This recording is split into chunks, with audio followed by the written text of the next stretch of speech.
आनंद तुमचा, रंग आमचा।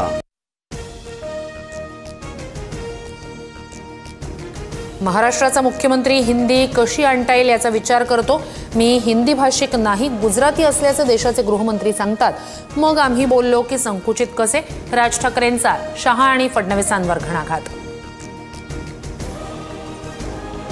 मराठीसोबत विद्यार्थ्यांना आणखी एक भाषा शिकायला मिळाली तर काय वावगं? भारतीय भाषेला विरोध करायचा आणि इंग्रजी भाषेला पायघड्या घालायच्या, फडणवीसांचं राज ठाकरेंना प्रत्युत्तर।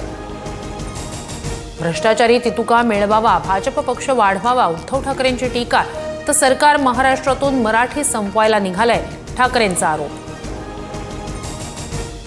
प्रकल्पाला विरोध केल्यास अर्बन नक्षलच्या नावाखाली अटक करणार असा कायदा एकदा अटक करून दाखवाच, राज ठाकरेंचं सरकारला चॅलेंज। अर्बन नक्षल सारखे वागाल तर तुमची अटक होईल, जनसुरक्षा कायद्यावरून केलेल्या टीकेला मुख्यमंत्री फडणवीसांचं प्रत्युत्तर। मालेगाव बॉम्बस्फोट प्रकरणात पंतप्रधान मोदींना गोवण्याचा कट होता। मोदी आणि योगी आदित्यनाथ यांची नावं घेण्यासाठी दबाव होता। निर्दोष मुक्ततेनंतर साध्वी प्रज्ञा ठाकूर यांचा खळबळजनक खुलासा। भगवा दहशतवाद ऐवजी हिंदू दहशतवाद म्हटलं पाहिजे। मालेगाव बॉम्बस्फोटावर काँग्रेस नेते पृथ्वीराज चव्हाण यांचं वक्तव्य वादात। भारतातील सर्वात पहिला दहशतवादी नथुराम गोडसे असल्याचंही भाष्य।